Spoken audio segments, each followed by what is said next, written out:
sobre el informe trimestral de inflación del Banco de México y sus previsiones y balance de riesgos. Voy a platicar con Luis Adrián Muñiz, su director de análisis económico en Vector Casa de Bolsa. Qué gusto que nos acompañes esta tarde. Luis Adrián, bienvenido. Hola Víctor, ¿qué tal? Muchas gracias por la invitación, un gusto estar de nuevo contigo. Gracias. Creo que lo que más destaca del informe es la actualización de las perspectivas de crecimiento, ¿no?, de la economía mexicana. Ahora se pronostica una expansión de 3% para 2023 en el escenario central contra 2.3% anterior y se prevé también una tasa de 2.1% en 2024 que se revisa al alza desde 1.6%. La pregunta es, ¿en línea con lo que anticipa el consenso de analistas? Sí, en efecto, como tú comentas, creo que lo más relevante fue esta corrección al alza en las estimaciones de crecimiento económico. El Banco Central ahorita lo ubica en 3. Nosotros en Vector en lo personal creemos que podría llegar un poquito más arriba. Para que la economía crezca 3%, tenemos que asumir que ni en el tercero ni en el cuarto trimestre del año veremos crecimiento alguno. Básicamente sería un movimiento lateral de la economía. Nosotros creemos que ese escenario es conservador. De hecho, con que haya algún tipo de crecimiento trimestral en el segundo semestre, ya podríamos estar arriba del 3.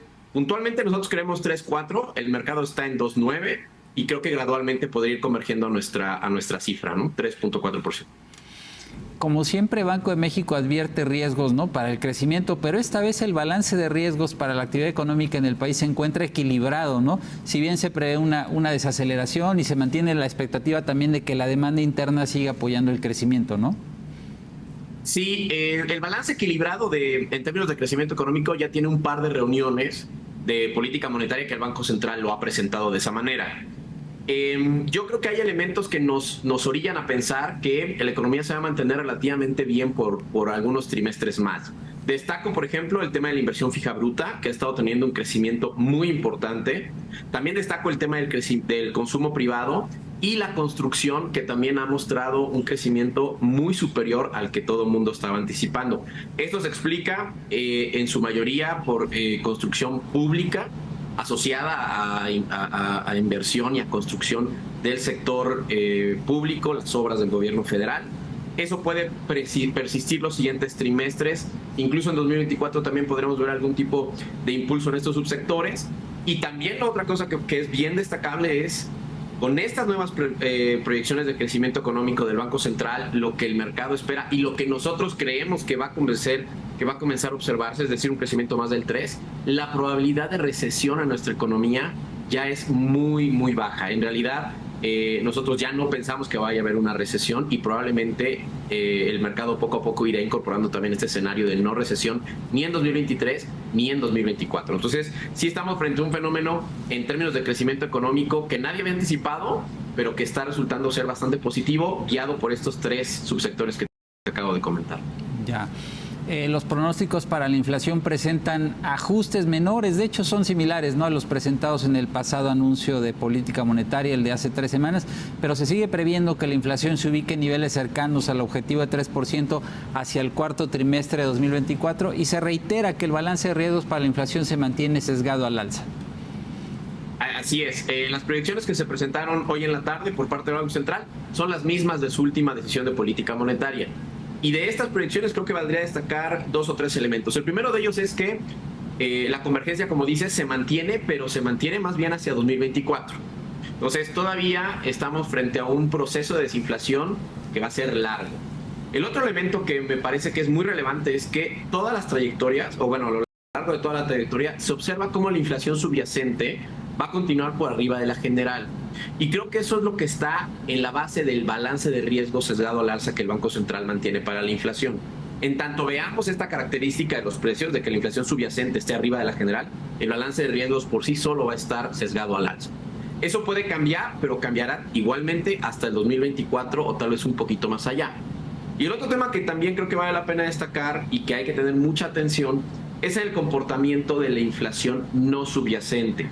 Esa no está en las trayectorias, pero sí está implícita en ellas, y es que estamos observando ahorita precios atípicamente bajos, o al menos hemos visto hasta ahora eso, y en adelante pareciera que ya no va a suceder eso.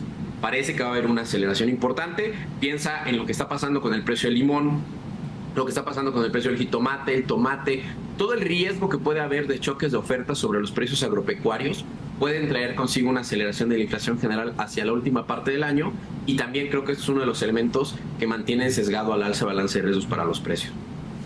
Tal vez por eso se reitera en el informe que Banxico considera necesario mantener la tasa de referencia en su nivel actual durante un periodo prolongado, ¿no? Que fue lo que dijo en su comunicado del 10 de agosto. No solo, diría yo, es la reiteración de la pausa en el nivel de 11.25%, sino quizás el descarte de una posible reducción de tasas este año. No sé si lo veas así. Tienes toda la razón. Digamos, en las últimas semanas, a raíz de que se comenzaron a conocer mejores datos de crecimiento económico y este balance de riesgos para la inflación todavía sesgado al alza, la probabilidad de observar una disminución de la tasa de referencia al cierre de este año, como el mercado incluso sigue esperándolo, se ha ido disminuyendo gradualmente.